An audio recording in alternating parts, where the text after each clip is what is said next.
big pivot in the last month, and now all of our programs are online in a virtual format. And so typically when we get started with our events, if you've ever been to an in-person event, we like to do some networking and engagement.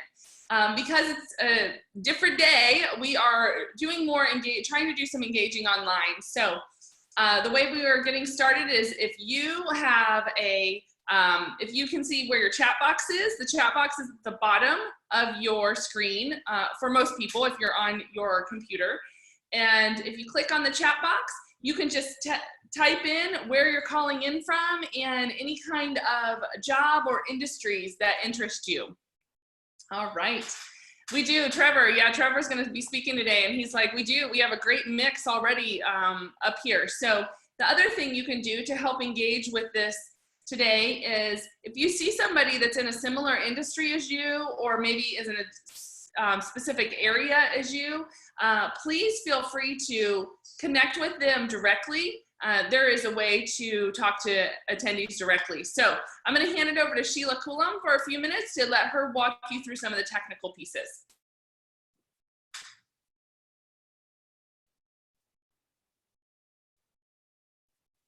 Okay, good morning.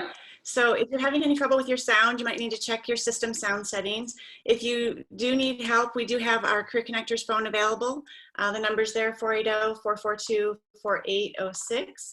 And there's the chat feature is the main way that we'll be kind of having conversation during this. And like Jessica said, it gives you the option of who you chat to. So at the very bottom of your chat box, you see a little blue rectangle. You can chat to everyone or to someone individually and hold conversation. So we encourage you to connect that way as we go along.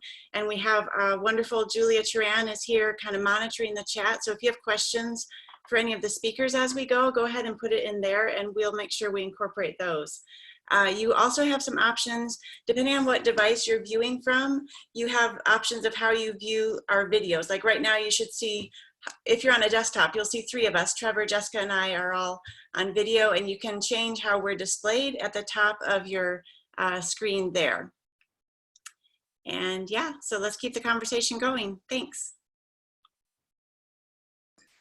Great. Thank you so much, Sheila. So again, engage as much as you can all during the talk. While Trevor is talking today, we will be watching for any questions that come up. And within those, we will make sure that we have a moderator. Her name is Julia. Julia is our moderator today. She will be looking at all those questions. And at the end of Trevor's talk, we will make sure that we are addressing those questions. So you guys get ready, pull together a piece of paper and a pencil. Know that you're going to get a lot of information this morning.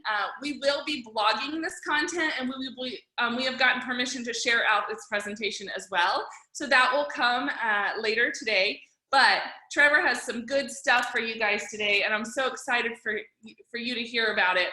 Trevor Stokes is making the world of work understandable, accessible, and manageable. He is the president of the Partnership for Workforce Innovation, a specialty firm providing consultation and support in workforce policy, labor market analysis, career pathways, economic development, and industry sector partnerships. He served for 5 years as the Workforce Programs Manager for the Governor's Office of Economic Opportunity, Arizona's Labor Market Information and Workforce Policy Hub. And he has an extensive background in economic research and labor market analysis, includes more than 350 regional labor market studies for school districts, economic development organizations, and workforce boards across the country. He is Arizona's Adult Education 2018 WIOA Partner of the Year, a fellow of the Aspens Institute Communities That Work program, a member of the Arizona Association of Career and Technical Education Circle of Distinction, Arizona's delegate to the National Governors Association Good Jobs for All, and a certified community researcher, as you will see. Before coming to Arizona, he provided leadership to some of the country's most innovative and successful career-driven education and workforce, including Go Build Alabama, Florida Ready to Work, and the Kentucky Career and College Readiness Transformation. He has done so much good work for us, for Arizona. He is also a member of the National Storytelling Network and has performed several times at the International Storytelling Center in Tennessee. And he is here in Peoria, Arizona with his wife and 4 daughters, where he supports organizations and initiatives that seek to make all. It's so much, Trevor, but we are so glad to have you here. Please help me welcome Trevor Stokes to our talk today.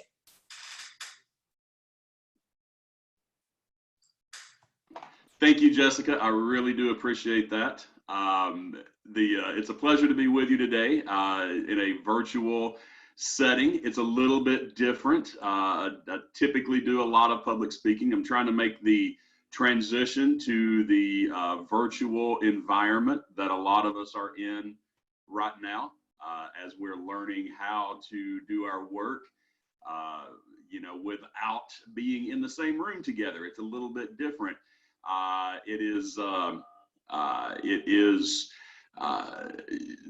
interesting how we've had to evolve. I can tell you that I personally have mastered the new quarantine dress code, which, taking my cue from my friends at Dress for Success, I wear, very nice business appropriate shirt. I wear the very nice fancy silk tie, and then from the waist down, it's just Scooby-Doo boxers. So the lockdown, the quarantine has changed the way we do some things. But in all seriousness, this quarantine, this current situation is not a laughing matter. There are some positive elements in it. A lot of us ended up with the opportunity for a number of weeks in isolation with our families. Those of you my age will remember, though, that is how The Shining started. So what could possibly go wrong there, right? I'll tell you one last one along this line. I do a lot of labor market analysis, and you're going to see that what I'm going to do. But I also do a lot of work with our demographics. I track our population trends and our population projections, things like that. So I'm also very concerned about where our population is going. I will tell you that I have a big concern around our population as it's reacting to this situation. We have all of our families all locked in their homes together right now here in 2020. I am worried that we are going to experience a minor baby boom here in 2020, and then somewhere around 2033, we will all experience the rise of the quarantines. Get it? The quarantine. So anyway, I'm going to go through some information about the labor market and the way that it is responding to the current crisis. And Sheila, I'm going to have to ask the technical help here. I don't have control of the screen anymore. There we go. All right, so as Jessica mentioned when we were kicking this off, I do a lot of different types of work, but a lot of the things that I do are around this area of how do you look at today's labor market, whether it is at a macro level or whether it's at an individual level, trying to understand where the best career pathways are, what kind of options are out there for your personal situation, or on a policy level for how you're designing programs that can actually map to real opportunities for the people that we serve. That's what I try to focus on. That leads me into a lot of different types of work, which I really, really love. I get to do projects from New Mexico. I'm working in Tennessee right now, Massachusetts, and a number of projects here in Arizona as well. And as Jessica mentioned, I moved to Arizona about 6 years ago. Could not be happier with that decision. I saw in our chat box that we have somebody who just relocated here from California. I reiterate what someone said. I think you're going to love it here. And I think you will find a great and dynamic labor market that's going to give you some career opportunities. So I want to dive into that labor market, give you some perspective on it. This is how we're going to approach it today. We've gone through the introduction. I hope we've set a stage and whetted your appetite, giving you some expectations for how we're going to move through this presentation. I want to share something that I share in a lot of my presentations, and that's the concept of informed and intentional careers.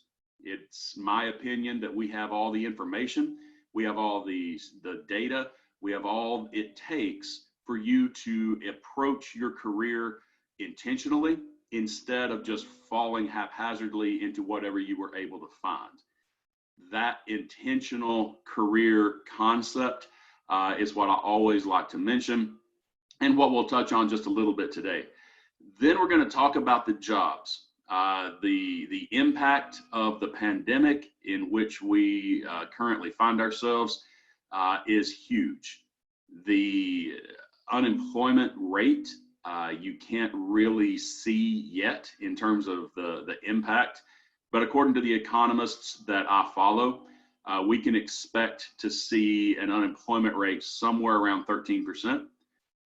The next time that it is officially released, that will be the highest level of unemployment since the Great Depression. Now, we know why it is. I suspect that it will be short-lived at that level, but it's going to take us a while to recover. And on many things, I suspect, have been changed forever. So I'm going to go into some detail about that. I'm going to offer you a few predictions. I'm going to offer you a few thoughts based on my analysis of the job market, specifically with your career opportunities in mind. Then I'm going to close with some resources. So I'm going to go through some data today. I'm going to talk about job postings, things like that.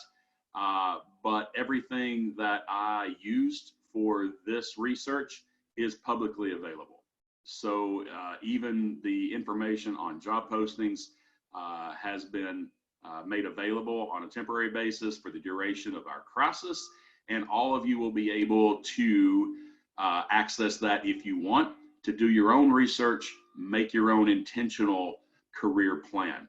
So, there's a stock market expert that I follow very closely, and he likes to tell a story that I'm going to retell here. He said, the worst year in my career that I have ever experienced, he said, I lost more than $18 million in the market in a single year. He said, now my best year ever, the best year I ever had, I made $22 million in the stock market. He said, here is the real kicker to that story. They were the same year. In the same year, my value went down $18 million, came back up $22 million. Now, I don't think any of us are playing at that level. At least I can guarantee you 8-figure sums are not part of my financial statement. But the point I wanted to make is that when there is crisis, there is also opportunity. So I know that I have the optimist bug, and I can't shake that. I was born with it. I always approach things from an optimistic perspective. But I also think that facing reality means facing the fact that we have unprecedented opportunity in front of us right now as individuals. What I'm hoping that we'll do in that last section when we talk about our closing and our resources is to encourage you to make a plan to develop the skills and the qualifications necessary for an intentional and informed return to the workforce when this crisis is over. So let's start with the first part of this presentation. I said I wanted to start with the impact of our current situation. Going to give you a few of these over the course of this presentation. You'll see some screens full of numbers and statistics. I will take my time. I will make sure that I explain these well. I do not intend to make this presentation technical in any way. Don't think you will need a degree in economics in order to understand any of the things that I'm saying. So I have this pretty simple, and I think that even from the great mix of backgrounds that we have in attendance today, we'll find some things that are valuable. One of the problems with traditional labor market information is that it takes a while to build it, takes a while to process it. When we come up with something like the unemployment rate, and I was part of Arizona's Governor's Office of Economic Opportunity for many years, and we were responsible for creating those numbers, right? That's what we did every month. We would release the labor market information for Arizona and all of the counties and cities within it. So the problem with looking at something like an unemployment rate is that it is not yet reflecting data from February and March, right? So we are still seeing in these traditional labor market information pieces where we were before the crisis started. Keeping that in account, I want to point out that we were looking at absolutely historically low unemployment, both in the country, our state, and in Maricopa County specifically. Maricopa County's unemployment rate was an absolutely superb 3.8%. Now, this is not a one-size-fits-all metric. You can't get a feel for the entire economy just by looking at the unemployment rate. There are a lot of things that go into that, but it is an important indicator. The point I want to make with this is that we were doing extraordinarily well, and that we were as well positioned to weather this type of an emergency as we could reasonably expect to be. And I'll show you some details about these in the next few slides. Our labor force participation rate, that's the percentage of people who are either working, looking for work, or going to school as a percentage of working age population. It's an important number. How many people are working or trying to work, right? That number has also been trending slightly upward recently after literally decades of decline. I'm also going to show you a little bit about our average annual pay. That number, the typical wages that are paid for a full-time job, have been going up at a rate that outpaces inflation for the first time in recent memory. So that is another good indicator that's going to get interrupted by our current crisis. So I'll go into some detail about that. Few other things that I think might be interesting. As of the most recent American Community Survey from the United States Census Bureau, we can see that about 9% of people in Arizona are veterans, which is higher than the national average. We also see that across Maricopa County, approximately 1 in every 8 people are living in poverty. That number is 14% across the state. This is an interesting one, our educational attainment level. The percentage of people who have a high school diploma or better, or a bachelor's degree or better, have each ticked up by about 1 percentage point over the last year. I'm not sure I have a good explanation for that, but I'll take it.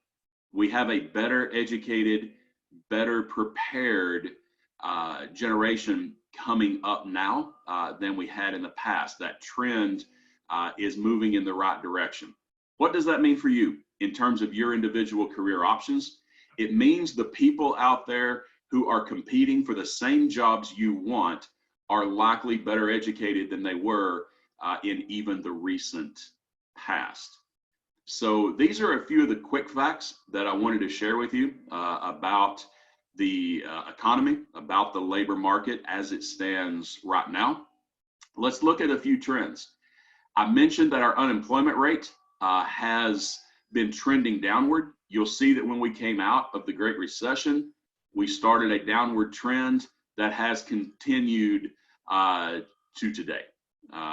So when I showed you that low unemployment rate, it was the result of a long-term trend.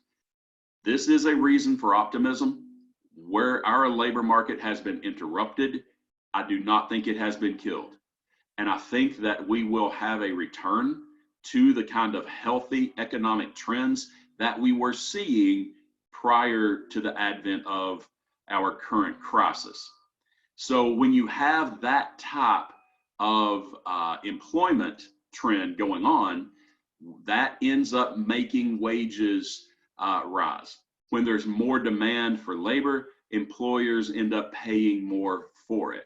So now we have, and looking at annual averages, an average annual pay rate that far exceeds where we were as the Great Recession was coming to an end. So that's another trend that I really like and that I think we will continue to enjoy once we hit our recovery. But as I mentioned, what we experienced is a stumble. It is a big stumble. It was not, I'm not willing to put blame on anybody. I don't think that it's a failure of policy or anything like that. I'm just not willing to go there. I'm going to call it a stumble.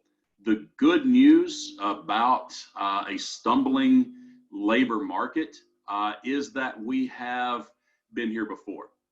We have had stumbles in the past. We've had downturns. We've had situations that were dire, and we have always come through them, right? We have always recovered, and I suspect, in my professional opinion, that it will take a while, but that we will get back to a robust and dynamic labor market, even though some of its fundamental characteristics are going to change. So with that in mind, let's go on to a couple of predictions. Number one, as I was saying, based on what I am seeing, I do not believe that this will last forever.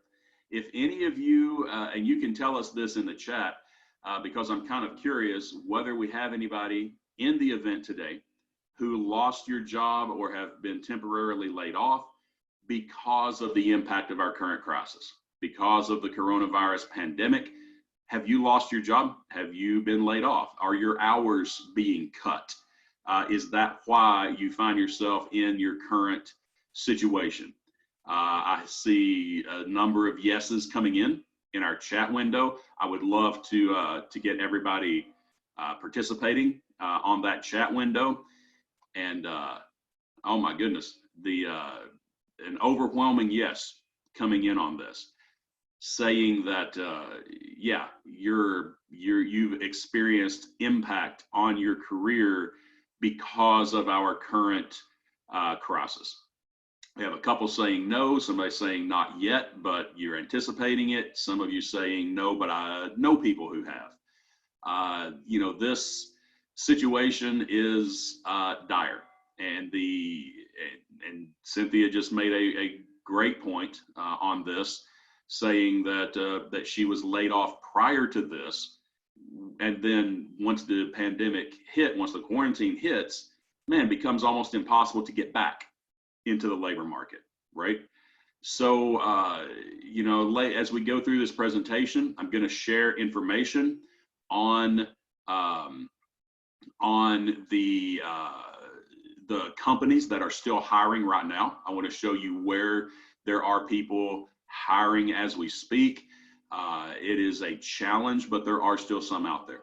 So, I want to make sure that we share all of our best opportunities for you. And Alan made a great point, something I was trying to say earlier. I think he may have said it more eloquently than I.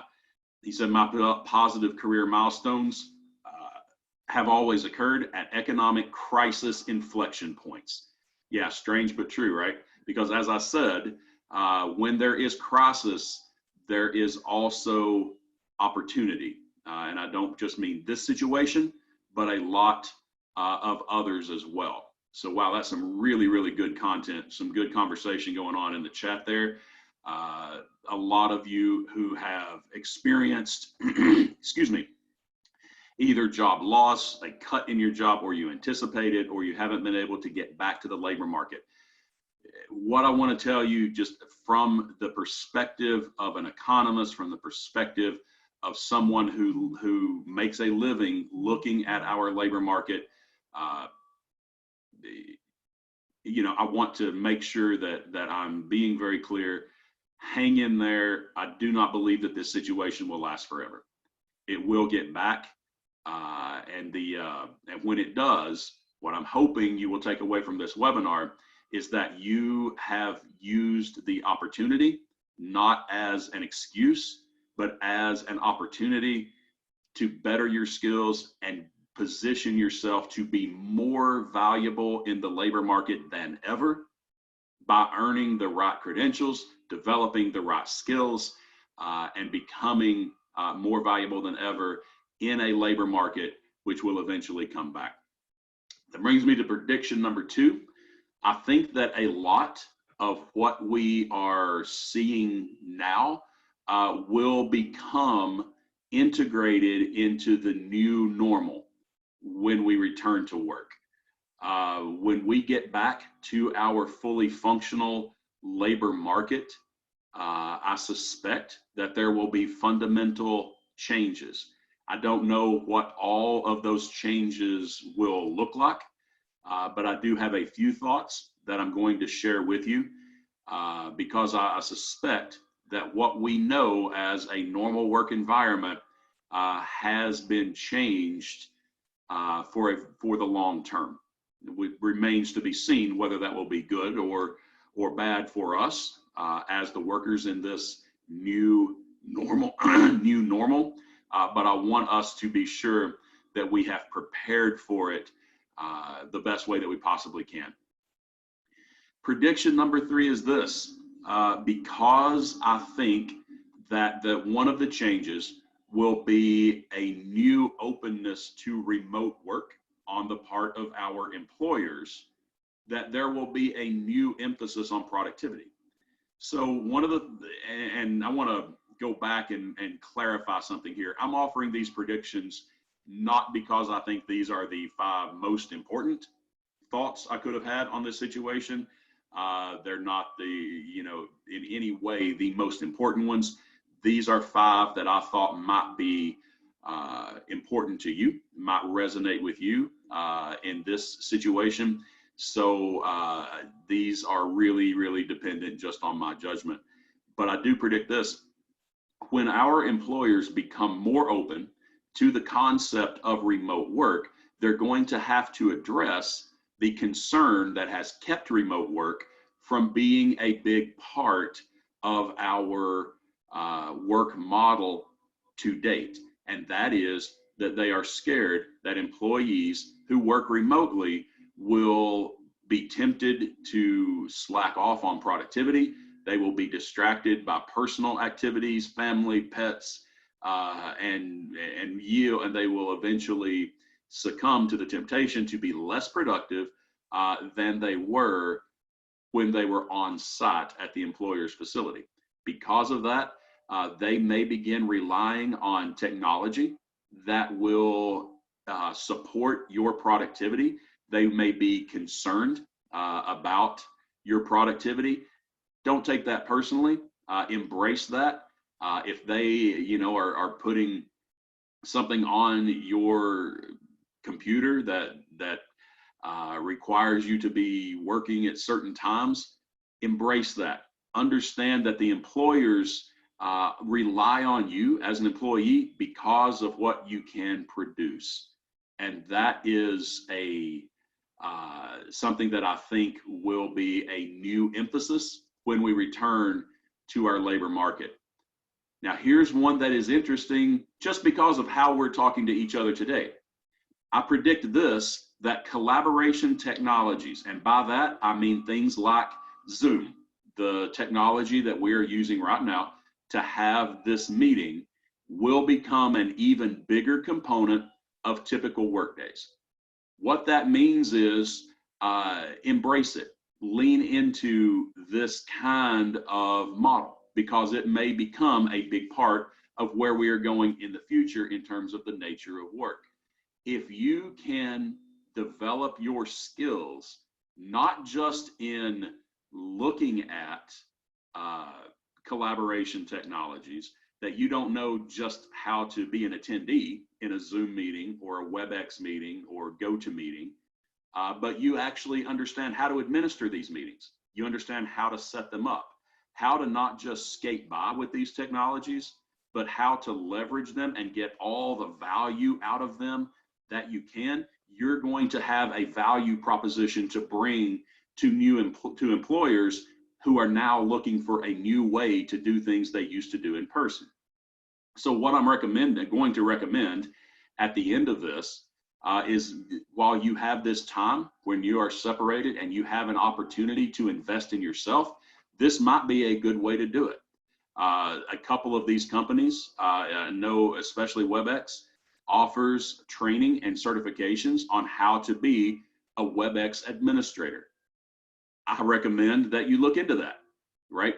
I don't know anything right off the top of my head about the costs, but I do know that a lot of employers are leaning on these collaboration technologies because the workforce is going to be dispersed. We're going to have more people working from home, and we're going to have a lot of people less willing to go to the physical locations of customers and partners for in-person meetings. So these technologies are going to become a bigger part of what we do every day.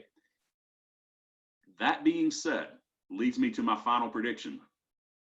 This is an extension of something that I've been saying literally for decades, but I believe this: the ability to connect on a human level is going to become even more valuable when we are restricted from connecting with each other in a physical space. When businesses have customers or partners, they want to develop those relationships. I'm fond of saying all business is people, right? And it's the ability to connect person to person that builds business relationships. If you're able to connect on a human level with a hiring manager, with a supervisor, with a coworker, or with a customer, then you have made yourself more valuable in the labor market. That's a skill that you bring to the table that will be valuable in the eyes of your employers, right? Now, how do we do that in a way, when we're sitting in a situation of technology-enabled communication? Goes back to my previous point. I think these collaboration technologies will become even more important, and your ability to connect with people on a personal level, even when you're not in the room with them, may be a very valuable skill to have. And that actually leads me to my prediction 5A. I think that because of a lot of the things that I just said, if those things are true, and I suspect that they are, then it follows that the single skill which will increase in importance when we are out of this crisis more than any other skill, in my opinion, is listening. There are a lot of people who are good at talking, but not as good at the opposite flow of information. You know anybody like that? People who can talk, but they're not very good listeners. I call that unidirectional communication. People who are good at putting it out, but not taking it in. And that is where there's an opportunity. I personally think that the ability to actively listen and the ability to understand what people are saying, regardless of the technology or the avenue in which they are saying it, is the key to being a good communicator. And being a good communicator is going to put you in position to be successful in any kind of career path that I think you can name, right? You might, if you think about it, but I think you would struggle to name me a job in which it is never important that you're able to listen to and understand other people, right?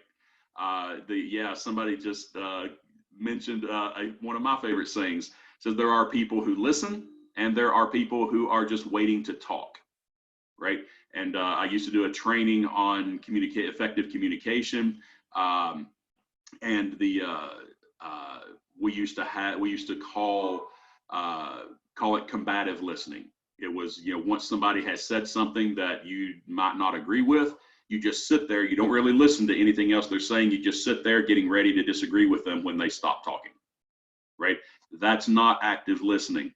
And that's the kind of communication that, that if you can master it, will be really valuable in the world of work.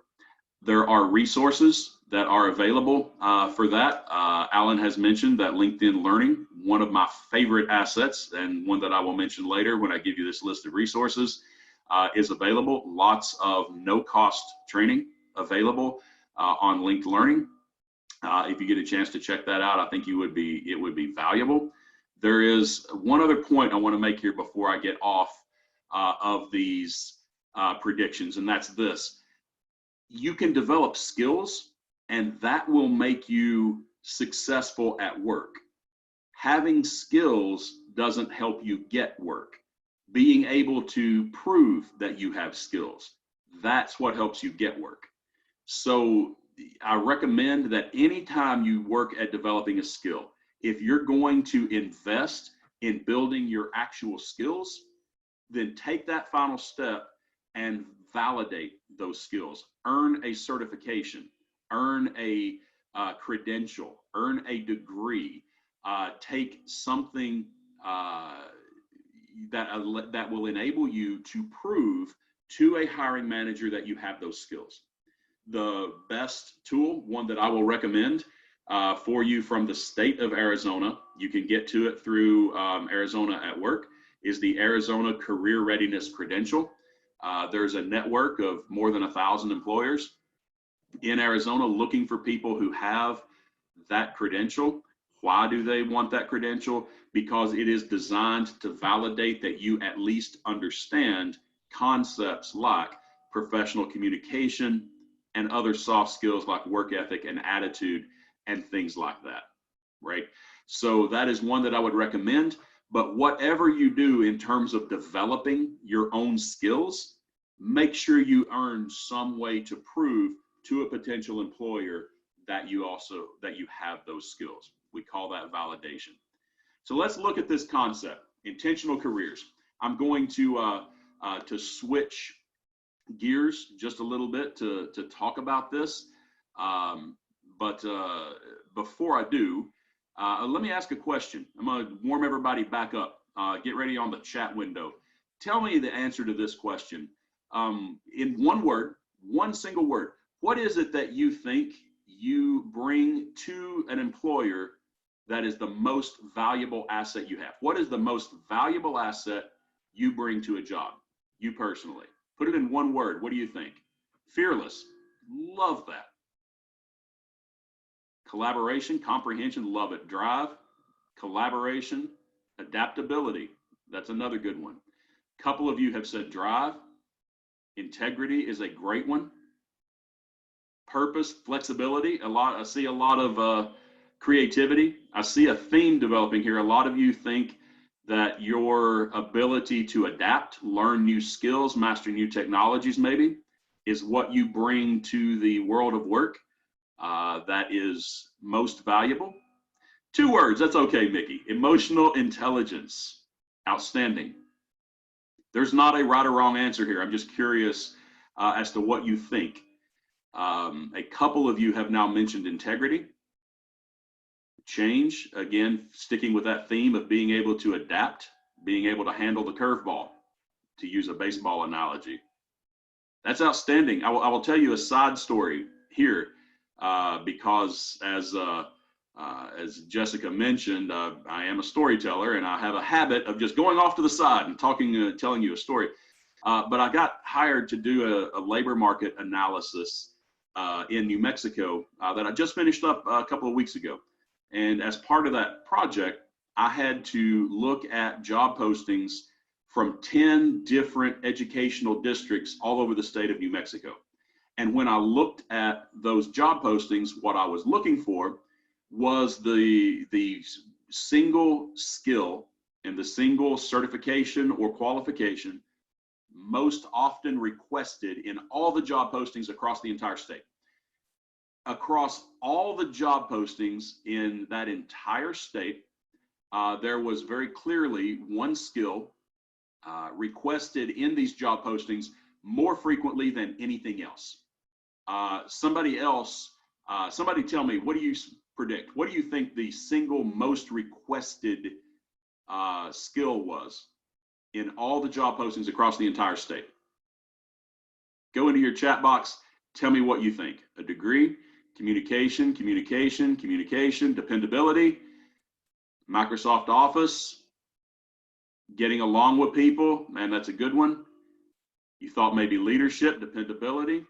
A couple of you actually nailed it exactly. The single most requested skill of any kind across all the job postings in that state was communication.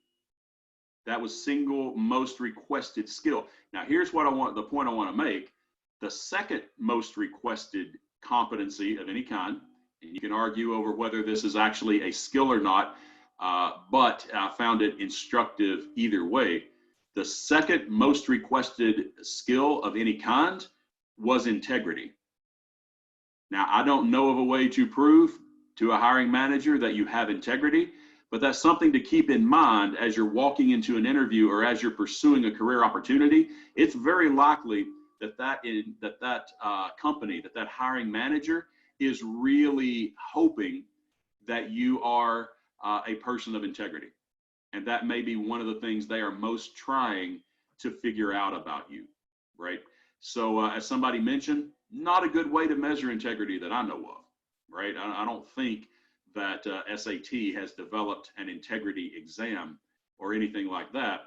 So, my recommendation is that that's something to just keep in your mind, something to be aware of as you're talking to that employer, that they are most likely looking for someone who has communication skills and someone who has integrity. And someone had a recommendation, really took my, that was exactly the thought I was about to share. When you're in that interview or when you're writing that cover letter, it may be valuable to include an example from your personal experience in which you demonstrated that kind of integrity that employer is most likely seeking. Does anyone look for passion? I will absolutely guarantee you that they do. People who are making hiring decisions, especially when they have choices, they really want to know that you are there because you are passionate about that kind of work. I think I'll put it this way. I hire a lot of people. I have interviewed literally hundreds, possibly thousands of people over the 30 plus years of my career. And I have decided that there is the one single most important question that you can ask in an interview. As the interviewer, I'm looking to hire somebody. I have decided the one question that's more important than any other, the one I now ask in every single interview, is this one. I ask, how did you prepare for this interview? How did you prepare for this interview? Right? That's what I want to know. Did that person put in the effort? Did they put in the time? Did they, what did they want to know about me? You may be in a desperate situation. You may really be needing to get that job because you have bills to pay, and that's real life. But the reality is that if they have a choice, they really want to know what your passion level is about the kind of work that you are pursuing. As an employer, I have always said I don't really prioritize your experience. I really don't even prioritize your skill. What I prioritize more than anything else is your attitude. And if I get a feel, that your attitude is going to be something I don't want to be around every day, or I get the feel that this is just a stopgap or a Band-Aid for you because you need a job right now, I may feel bad for you, but I'm probably not going to hire you. So we can demonstrate that passion, we can demonstrate our communication skills, and we can demonstrate in any way we can that we are a person of integrity. And I think when you can do those things, you're going to be positioning yourself well to get that high quality career opportunity that you're pursuing, right? So let's talk a little bit about intentional careers. I want to make sure that I'm respectful of your time and that we stay right on schedule. This is something that happened to me a while back that was one of the most instructive learning opportunities I've ever had. I got invited to speak in a school. Now, I don't get an opportunity anymore very often to actually talk to students or to job seekers. I'm more on the policy level, and that's great, and I love what I do. But I do sometimes miss being able to be in a classroom. I was a teacher for 7 years. It gets into your blood a little bit. So I jumped at the opportunity, wanted to go back and talk to these high school kids. Friend and neighbor of mine invited me. She said, I want you to come in and talk to my class. She said, you'll have 25 to 30 juniors and seniors. I said, okay, well, that's great. Well, I'd love to. What would you like me to talk about? She said, anything you want, completely blank slate. Anything you want to talk about will be great. So I thought, well, that's a blank slate, right? Now, what am I going to do? I'm going to go talk to 17, 18-year-old kids. I'm going to have to really come up with something cool. I need to do something exciting, maybe something multimedia. It needs to be slick and polished so I can keep their attention. And then I said to myself, I don't do cool very well. Cool is just not who I am. I'm not going to pretend. I'm going to go in and do what I'm good at. So I went in, and in front of 25 plus high school juniors and seniors, I did a straight up labor market presentation. I talked about industry employment trends. I talked about wages. I talked about state business attraction efforts and where the jobs are. And I shared screens full of statistics like I have shared with you today. And I said, I told the kids in the classroom, I'm going to assume that you're intelligent enough and driven enough to take the information I'm going to share and decide for yourself how you're going to use it. So I'm leaving the classroom. I'm walking back across the parking lot, and I get a ding on my phone. I look down. It's an email from the teacher whose classroom I had just left. That email is now printed and framed and hanging in my office because I learned so much from this experience. She said, and I quote, I have never seen my kids more excited about their education than they are right now. They are lined up at my desk to make counseling appointments. So I called her up. I said, what do you mean? Why are they lined up at your desk? She said, they want to make appointments to talk to counselors about how to go to college. I said, well, that's really interesting to me. It was informative to me because at no point, at any time, anywhere in that presentation, had I talked to those kids about going to college. It was not in my call to action. I never once talked about going to college. I had simply talked about careers, right? And what industries were growing, where career opportunities were. And somehow they connected the dots in their own minds to say, if I want those kind of quality careers, I'm going to need to invest in myself and get myself ready. And they connected those dots to understand that they should probably invest in themselves. Here's the kicker to that story. The school that I was at was Adobe Mountain High School. It is run by the Arizona Department of Juvenile Corrections. Every one of the kids in that classroom were incarcerated youth. And the teacher had warned me ahead of time that this might be the most hardened and cynical audience that you ever present to. So what is it about labor market information that is able to drive engagement? It's able to make people willing to invest in themselves. Well, it's because I believe, as Emerson said, that everyone has a vocation, a special calling, and has that one direction. And when you find it, that space just opens up to you. So what are those jobs here in Arizona? You will see in this slide the breakdown of jobs. We track employment these are generally categories, right? And this is the highest level of those categories, the most generic. But you can see that a lot of office and administrative support jobs sit at the top of the list in terms of who have the jobs. Sales positions account for 1 out of every 10 jobs across the state of Arizona. Now, I will settle on that one for just a second, because a lot of people really do not like to sell things, right? They don't want to end up getting tricked into a position in which they're going to have to sit on the phone and try to convince people to buy something, right? But those kind of efforts, the sales people, they are the ones who are driving success for our businesses. And I want to just throw a side thought in about this.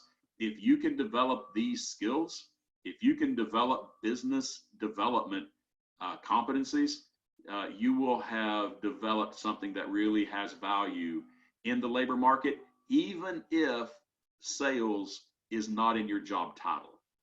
If you have a sales mentality while you're working as a technical support professional, then that is something good.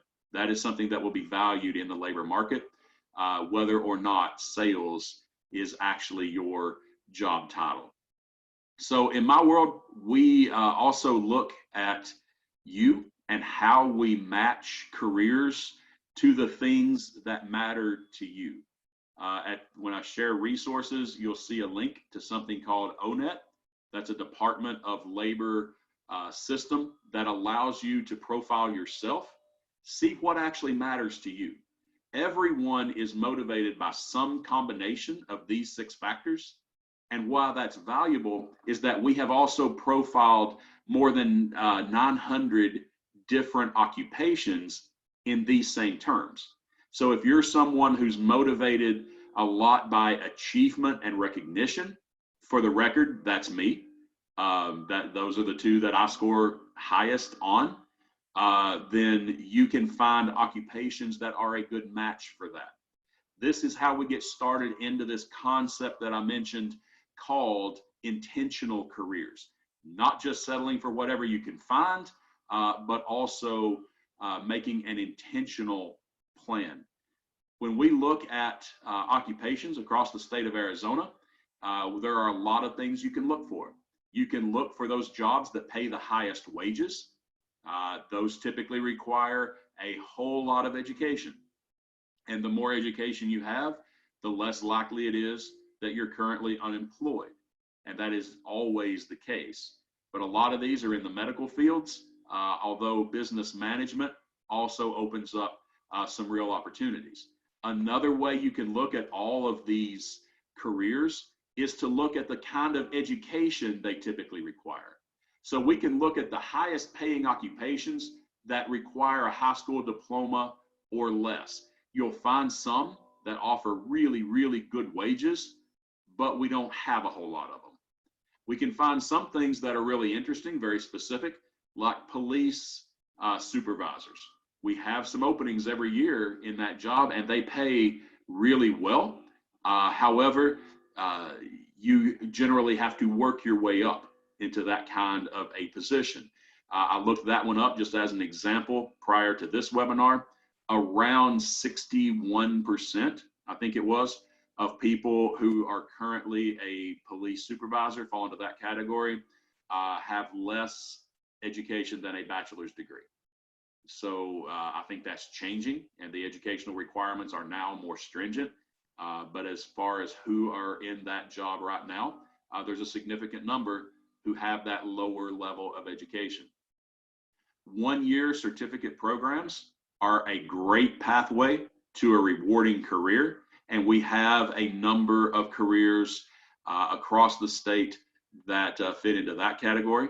When you start talking about earning an associate's degree, you'll see some of the same things, high-paying jobs, but we don't have a lot of them. You'll also find some jobs like diagnostic medical sonographer, which pays a solid, really good wage, and we have some significant demand for it every year.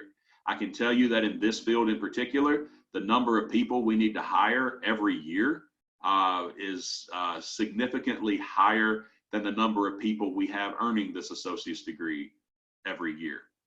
When you get into the higher levels of education, you find the higher salaries.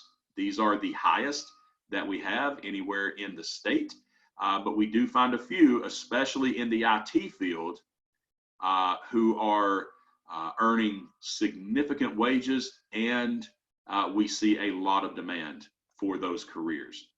So that's the kind of information that that I hope you will look at when you are making a plan for how you are going to intentionally proceed from our current situation back into the labor market. I hope that you hit that labor market with a splash because you have been investing in yourself while we have this opportunity, right? So I went back because someone had asked me to go back to that slide about the associate's degrees. So I hope you will take advantage of this. Let's go on to this last couple of sections. Where are the jobs? There is a resource available on LinkedIn, and we have the link to that in our presentation. These are companies that have announced that they are hiring right now. These are not pre-pandemic. These are current. They have made announcements about how they are hiring right now. So I'm going to let you look at this for just a second.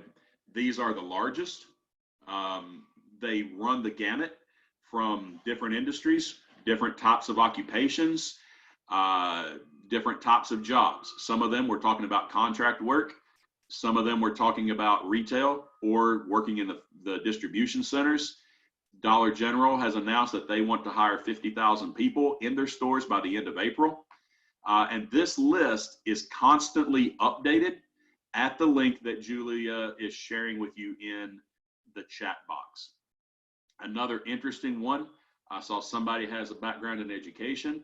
There's an organization called OutSchool, which is has announced that they want to hire 5,000 people as online teachers right now.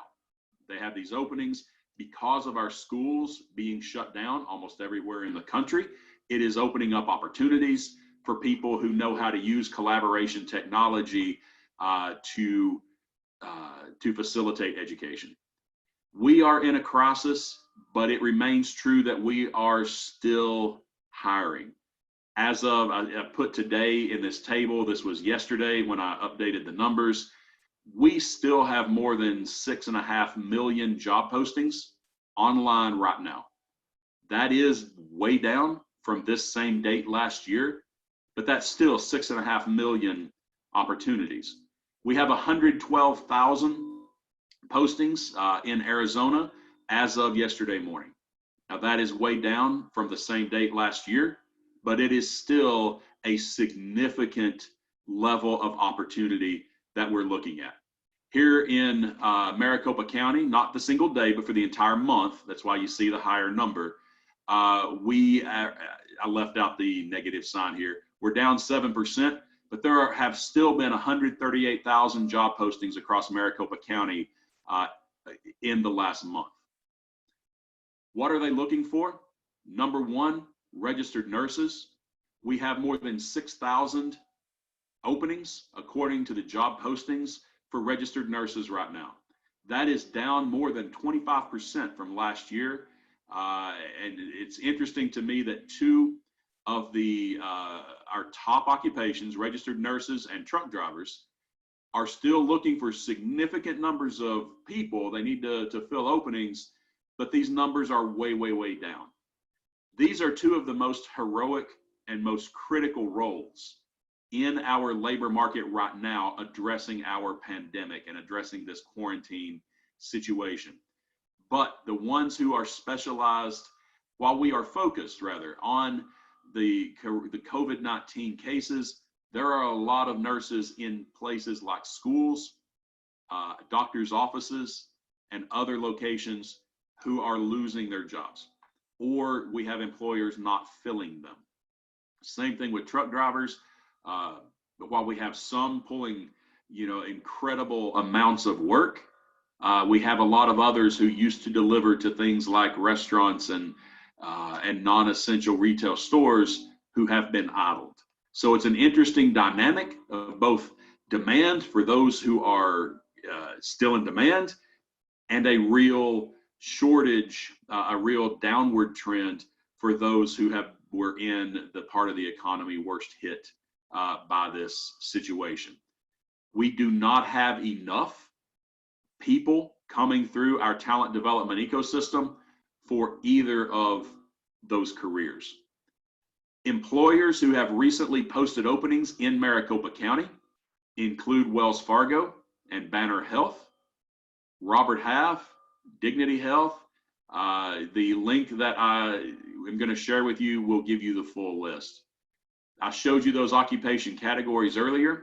We can see that most of the openings are in the areas where we have most of the jobs. Administrative and support services, while they're down, still have a significant number of openings. Same thing in healthcare in general.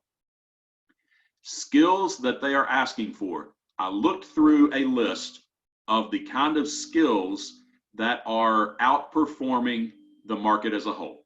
Everything all together across the entire month is down almost 10% from this time last year. So I looked for skills that are performing better than that. When I mentioned earlier that I had done an analysis of job postings across an entire state, I found that the single most requested skill of any kind was communication and then integrity. If you want to find the single most requested skill, technical skill of any kind, far and away, the most requested skill was Microsoft Office. So as I mentioned earlier, develop the skill, but make sure that if you're going to invest in developing the skill, that you take the exam and earn that Microsoft Office Specialist certification so that you can prove to a hiring decision maker that you have those skills they want. Specifically, they talk about Excel. Now, I personally drink my coffee out of a mug that says I heart spreadsheets, true story, but a lot of people don't share my enthusiasm for relational databases. So at least become functional in Microsoft Excel. If you want to get into IT fields, we actually have more job postings right now that require agile software development than we had at this time last year prior to the crisis. We actually have a good performance among job postings that are looking for database administration and data analysis. If you are inclined toward mathematical skills, develop those data analysis skills. In general, project management is a great skill to develop. Personally, I hold a lapsed, but I had a project management professional certification from the Project Management Institute. And I think that that has opened up more opportunities for me in the world of work than did my college degree. I have a couple of others. Oops, sorry, it paused on me for a second. As I mentioned earlier, collaboration is mentioned in a lot of our job postings. If you get into business management, auditing is actually performing well, as is customer service. There are a lot of these specific skills that I can't tell you exactly why, because this one doesn't make a lot of sense to me, but merchandising is a skill that is generally unchanged in terms of its level of demand in job postings as of yesterday morning. Here we go. So let me close this up. Our last section, our call to action, our resources. Number one, make that work in Microsoft Office technologies. Number two, in general, lean into online learning. This is not just a crisis, this is an opportunity. Find a way to invest in yourself. Number three, and this might sum it up, everything you are doing right now, work that into the story that you're going to be able to tell a hiring manager when you're able to get back into the workforce. Don't stop building that story. right? Keep adding to that narrative that you are going to share with that hiring manager when you get back to the world of work. Number 4, make that strategy intentional and informed. Make use of the resources that we've had available today. Number 5, earn the certifications that matter. The ones that are most requested across our state include a driver's license and a CDL, includes first aid. We have a lot of hospitality jobs, so go ahead and earn that HACCP certification. CISSP is a cybersecurity certification that is mentioned in more than 1,000 job postings right now. And I mentioned the project management professional certification earlier. The list of who is hiring right now is at this link within LinkedIn. And I want to share with you this: if you're not really a power user of social media, learn how to use a hashtag. When you go to LinkedIn, just type #hiring now into the search, and you can find posts that have included that hashtag, right? A lot of folks who use LinkedIn to find candidates for their open positions include that hashtag hiring now, so you can search them all by clicking on that hashtag. And I went back because someone asked me for that in the chat. So I'm going to move on. We'll be able to go back to that later if you want. Twitter hashtags do the same thing. These are some that I like to look at because you'll see job postings like this. Someone saying they're hiring nursing case managers in Austin, Texas. Here's the hashtag, what it looks like: hiring, open position, hiring alert, and healthcare jobs, right? Go into Twitter, look at those kind of hashtags to find the resources that, or find the postings that a lot of these employers are making available. So with that, I will wrap it up. I really do appreciate the opportunity to have been with you. Absolutely my privilege. I love interacting with you. You've been fantastic in the interactions and the conversations. So really do appreciate it. I hope you have a wonderful day. Hang in there, and I'm going to turn this back over to Jessica. Trevor, it was so good. Man, so much information. We're looking through to see if there were any questions. You addressed everything as it was coming in. It's like you've done this before or something. So, I love it. The only question I saw right now so far is Aaron McKee. You had asked about the presentation. A couple other people asked about the presentation. We will have this presentation posted on the Career Connectors website. We just added a new box right on the homepage at the top called CC Webinars. Click on that, and we will have this posted probably by this afternoon or by tomorrow morning. So, Trevor, thank you so much. Again, we greatly appreciate you. Of course. All right, we are going to move on with our hiring company, Axon. Elizabeth Hart is here today, and she joined Axon in 2019, and she oversees leading the company's global people organization. And prior to Axon, Elizabeth was with CAO the CAO for the Trax Group, a SaaS-based startup, and she spent 5 years at Bloomberg LP. And while at Bloomberg, she held a couple different roles, including interim recruiter lead for Asia, HR leader for the industry verticals, and chief of staff for Bloomberg Government. She currently sits on the board of Girls in Tech Phoenix, and she holds her BS in business administration from the University of Mary Washington. So Elizabeth, welcome. Thank you so much for being here today. Thank you so much for having me. Really enjoyed speaking with all of you and loved Trevor's presentation. So thank you, Trevor. Want to go ahead and kind of dive in a little bit to talk a little bit about what we do at Axon and then the number of roles that we have open. In Q2, we will be hiring over 290 positions. So I want to give you guys some insights on what we do and then show you some of our hot jobs. So I don't know if someone has to, oh, there it goes. I now have access to control. Great.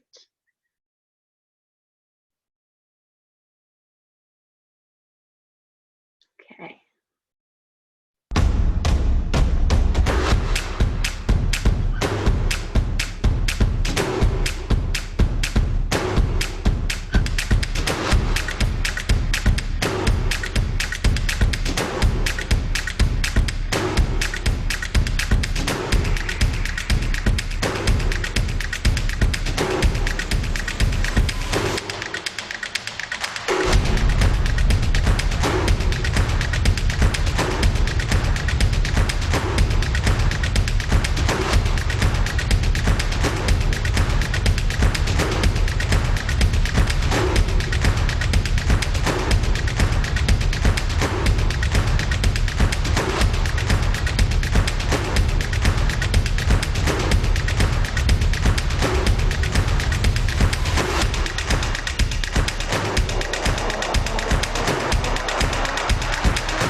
So as Jessica mentioned, my name is Elizabeth Hart. I joined Axon about a year ago as the Director of People Operations, and since that point in time have actually taken over leading our global HR team, and at Axon we call it People Operations. I've loved kind of working at the organization, very creative, innovative organization. Our mission at Axon is to protect life, and some of you might also know us formerly as the TASER organization. Over the past couple of years, our product suite has really expanded, not just to be the TASER product. We now have body cameras, cameras in fleet vehicles, drones, and then a full software product suite. So records management systems, communication tools that are replacing dispatch that current law enforcement agencies use, providing law enforcement with information as they arrive to the scene through AI technology. So we've really kind of gone from a very much hardware product organization over to more of a software organization, layering on software to some of our great tools. So at Axon, our mission is to protect life. We've got this really lofty goal, and we need the best, the brightest talent out there to make our mission a reality. So these are a few of our cultural values. These aren't just words on a page to us. We really believe in these. These are part of our DNA, a part of our day-to-day, and the way that we operate at our organization. So as I mentioned, we service kind of law enforcement, and this is a great ad that we have. They have our back and we have theirs, and there's so much that goes into that behind the scenes, and so much that people don't know, about our organization. So hopefully my comments up front answered a few of those. As we mentioned earlier, we take technology and we layer it onto some of these hardware tools. So our goal is to streamline some of the admin processes that law enforcement have to do on a daily basis so that they can be out servicing our communities more and protecting life. So that goes from using AI intelligence from our body cameras, filtering information out and putting that into records management systems to cut back some of the administrative paperwork that law enforcement has to do on a daily basis. Also included in some of our technology is some great tools and AI intelligence that help law enforcement arrive to the scene and better. So providing them with information, what are kind of maybe some alarms that are going off in the system, tapping into other body cameras that are already on the scene. This really helps them change their approach and again, helps them protect life. For those of you who don't know, our products have saved over 231,000 lives. We do have worldwide offices. So we've got offices in Amsterdam, Seattle, UK, Vietnam, Finland, so all over the place. We are a global organization. We're growing at a super fast pace. We have zero debt, which is phenomenal for kind of a tech startup.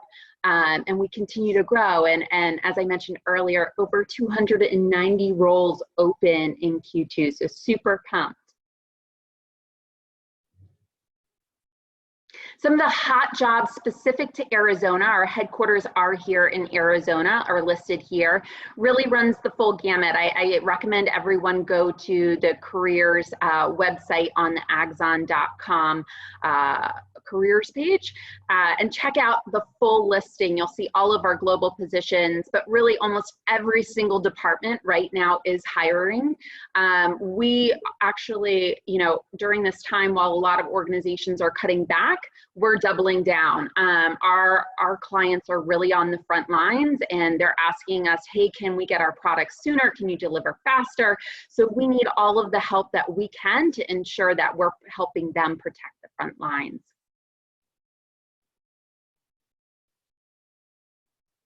So happy to answer any questions that anyone might have on our organization, what we do here at Axon, and I'll turn it over to Jessica to field those. Yes, I haven't seen any questions come in yet, except for some compliments on your organization. So that is great. So thank you so much. We really appreciate it. Can you remind us again, where do people go to apply? Yes, it's the Axon Careers website, and I will add it right here in the text. Awesome. Oh, one of the questions was the 290 jobs you guys have right now, are they worldwide, national, or Arizona specific? They are worldwide, so but majority of the roles are domestic. Okay. This question, I'm not really sure. I don't understand what it means, but maybe you are. Well, is there a big telematics part of your product line? I don't understand that question either. Okay. I'm not sure either. So Michael will try and get, if you have, maybe want to ask it a different way. And then maybe what are some of your philanthropy efforts? Do you know some of the things that you guys do from a philanthropy side? Yeah, so there's a big campaign going on right now that's hashtag Got You Covered, and we are giving back over $1 million worth of PPE to the frontline responders, to the agencies. We've had over 7,000 agencies reach out and ask us to support them in providing PPE supplies. So that's one of our most recent initiatives, definitely giving back as much as possible to the community during this time of need. Awesome. Again, thank you so much, Elizabeth. We greatly appreciate you. And let me just do one more peek. One more question. Are any of your opportunities work from home telecommuting? Yeah, so we have a lot of remote positions as well. I highly recommend you check it out.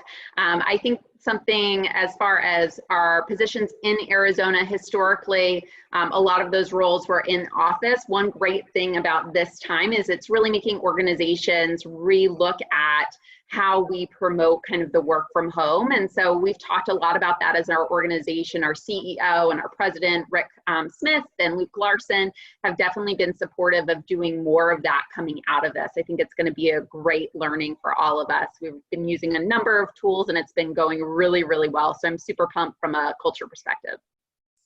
Awesome. One more came up. Any advice on the application process? Do you have anything unique? Do you have assessments? Anything that they should know as they go through the application process? Great question. So when we screen for candidates, we look at your technical skills, so your resume and your background and experience, but we also look at whether you're a culture fit. So definitely you will, if you go through the interview process, you'll get questions related to our cultural values. So I always remind people to really kind of read through those, think about kind of how maybe some of your experience relates to those values, and make sure that you're able to communicate that during the interview process. Wonderful. Well, thank you again so much. We greatly appreciate you being here today, and hopefully people will be able to get online and apply for some of those positions. Fantastic. All right, so I'm going to go through a couple things while we finish up here. One of the first things I'm going to do is we're going to go ahead and launch a poll. And so if you guys see this poll while I'm going through these last couple things, it's just, we would like to know about your experience today. And so was registration easy? Was the webinar getting on easy? The keynote topic relevant? So if you could go ahead and click on that poll and answer those while I'm going through the ending couple slides here. First of all, we work with a organization called Brighton College that has a Career Connectors Academy, and there's multiple certifications that are available. Many of them are funded through a workforce grant. And so if you are interested in that, you can see the website right here, cca.training, and you can check out the different opportunities that are available to you. And of course, all of these are online. We also work with a whole bunch of different corporate partners to make this happen. And so we are so incredibly thankful for those partners continuing to support the organization, especially even through this difficult time right now. All right, so Trevor gave you guys a whole bunch of great information on where the jobs are. We also have been working with an organization called Best Companies AZ, and together we have gone out and verified over 200 companies that are currently hiring in the Phoenix area. And so that is the website right there, bestcompaniesaz.com /resources. And so those are verified companies that are hiring now. We also have additional job seeker resources. We have some employer resources, but there are thousands of positions open right now, and you can take a look at some of those through that website. All right, additionally, we have some additional things for you. So the DISC assessment is at no cost for you. You may log in and check out careerconnectors.org /DISC. That is a behavioral assessment that you could take a look at.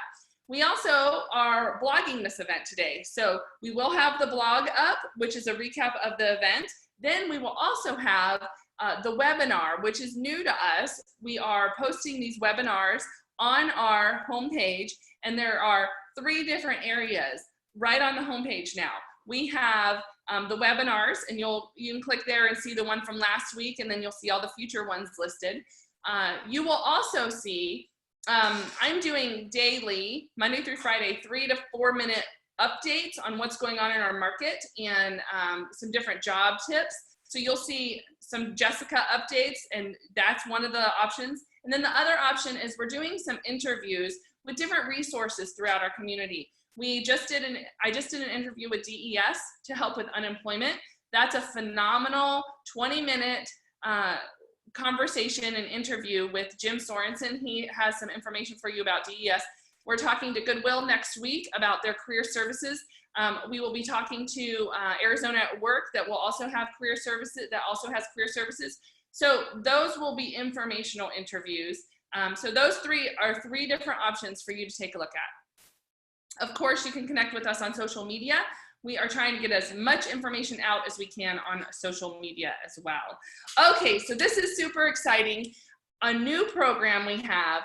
If you are interested in getting additional one-on-one time, so you maybe want your LinkedIn profile reviewed, or you have some questions on how to do LinkedIn better. If you want your resume reviewed by a professional, a certified professional with the Resume Writers Council of Arizona, maybe you need some additional career coaching, or maybe you want to talk finances. You need somebody to help you figure out what's going on. Maybe you need some practice on mock interviewing. We have these amazing volunteers that have stepped up in this time of need to say, I want to help. And so all you have to do is go to the careerconnectors.org /coaching page and fill out your name and then the areas you want to have some additional coaching with. And then Beth, on our team, will be in touch with you to help you get connected with the right coach. Also, while we're going through this, I just want to make sure you guys saw in the chat, we are asking you to put in your LinkedIn URL. And if you do that, then we can all be connecting with each other. So we're doing our best to try to make networking happen, even though we can't be face-to-face. All right, we have some phenomenal speakers coming up. We've just been so incredibly blessed by our speakers that have been able to speak in our virtual platform. So Trevor, thank you so much for your great content today. We have Lisa Barrington next week, Preserve Your Wellbeing During Chaotic Times. And we also have Tech Systems, all about people and connected vehicle optimization as our hiring companies. On the 29th, Justin Jones is here. He moved away about 4 years ago, and so we haven't been able to have him speak, but now we're virtual. He's phenomenal. I call him my brother from another mother. He's going to talk about get the job with the skills you learned in kindergarten. Right now we have T-Tech. We'll have likely a couple more companies booked in that event. And then Dave Sherman is back on May 6th from Networking from Home. And then National Bank of Arizona and Cenlar are our current hiring companies. So this schedule comes to your email box every Monday morning. You will see the events that are coming up. If you are not getting those emails for some reason, make sure to go to our website and subscribe. If you registered for this call today, then you will be getting those emails. If you came in through Facebook or another way, you may not be getting the emails, so you may need to go subscribe. Thank you to our phenomenal volunteers. There are so many people that are helping. Julia was on the line today doing all the Zoom support and moderating. Susan is doing our blog. We have the Resume Writers Council of Arizona, so many coaches that are here. And then again, if you haven't filled out this evaluation, I encourage you to do that. The only other thing I would ask is that in the chat, if you have other topics you'd like us to address, whether it's through one of my daily updates, through interviewing a resource in our community, or a topic for a webinar, please drop those down and we would love to have your feedback there. Again, we really are thankful that you've joined us today. We're honored that you're spending your time with us. And as always, as you always know, if you've ever attended here before, we are praying for you every day that you land into the career of your dreams. Thank you so much, you guys. Thanks for being here.